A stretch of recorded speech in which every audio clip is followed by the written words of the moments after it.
helping Kenyans? All right, those special economic zone, export processing zone, these are incentivized economic zone.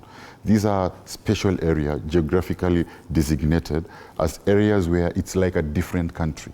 It's a custom control area. So when investors set up there, they get fiscal incentives. And the difference between the special economic zone and export processing zone is threefold. One is the permitted activities into those zones. Two is the fiscal incentives. They are different. And third is in terms of the market access is also different. For example, if you set up in a special economic zone, whatever you manufacture, you can sell 100% out of the country and 100% locally. But if you set up in an export processing zone, you can sell 100% out of the country and only 20% into the local economy. But it's a custom control area. In terms of fiscal incentives, for example, if you set up in an export processing zone, it is zero corporate tax for the first 10 years. If you set up in the special economic zone, is 10% corporate tax for the first 10 years.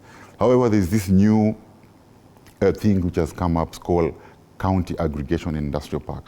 These are specialized special economic zone, which are agro focused, yeah? And we are developing them, we are constructing them in each and every county because of the need of our farmers in those counties. There are two major reasons why those are put there. One is there's a strategic shift in our strategic intent in this country, which informs our strategic direction on how to increase agricultural productivity. So in the agricultural sector, 50% is post-harvest losses. So we believe that if we sort out the post-harvest losses, we'll double agricultural productivity. So county aggregation, that means all what farmers produce, they can be aggregated there to avoid the post-harvest losses. Right. That is one reason. The second reason is that most of what we produce, we sell them out there in raw state.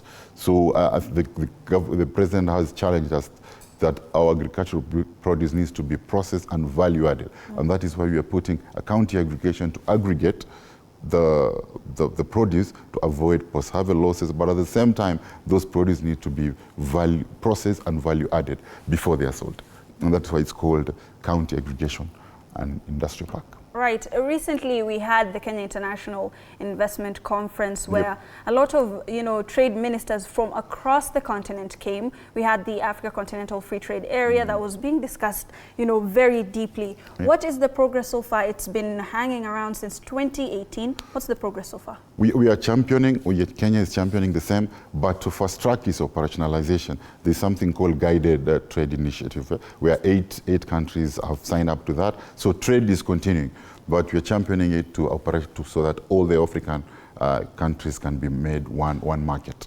Yeah, so that there's free movement of people, free movement of capital, and one market to sell, which is a market of 1.3 billion people with 3.4 trillion GDP. 3.4 trillion dollars. Yes, dollars. Maybe if you could just tell us, Abubakar, we saw that one of the major deals that we were able to bag as a country was the Moderna deal. Right? Yeah, and that's one of them. One of them, but it was the major one. Okay. Right? And this, of course, is going to give a lot of insight in the pharmaceutical sector. Correct. How is that going on? I think there will be groundbreaking in the next 1 month. Right. Yes, we have already signed the agreement, and in the next 1 month, God willing, there will be a groundbreaking of that at Tatu City.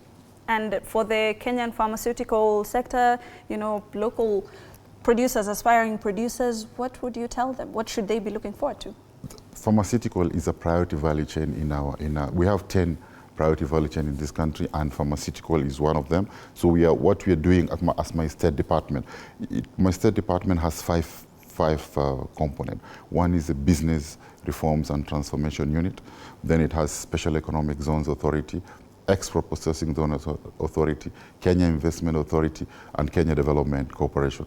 So what we are doing in that value chain, our value preposition into pharmaceutical value chain is to look at the cost and the regulatory competitiveness of that value chain so that it is very competitive globally.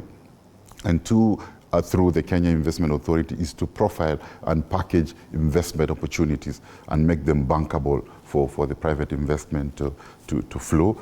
And thirdly, if they want to be enabled through incentives, then they can set up in the special economic zones or the export processing zones.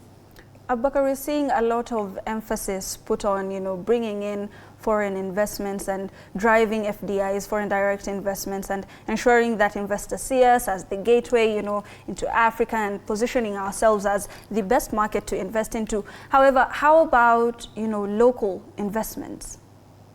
Good. First, the reason why we are focusing on FDI is threefold. Everything is threefold. Yeah, one is it's in our manifesto that we need to increase our foreign stock. Yeah? But two, if you look at the FDI landscape or market, yeah, as of 2021, as per the World Economic Forum statistics, it's a 1.6 trillion flow. Okay, out of that, 83 billion US dollar came to Africa. Out of the 83, 81 billion dollars came to East Africa. Okay, so 1.6 trillion globally, 83 billion to Africa, then 8.1 came to East Africa. Out of that, approximately 500 million US dollars, that's what you're talking about, came to Kenya. Yes. That is as of December 2021. But if you look at the trend now of FDI in Kenya, the highest FDI we've got, it was immediately after the constitution. Right. As of 2011, it was 2.1 billion US dollars. And it has been dwindling like this to 500. It's not stagnating. It has been going down like this. So we believe there's a reason that trend needs to be revised, and the president told us as such. But another reason is that if you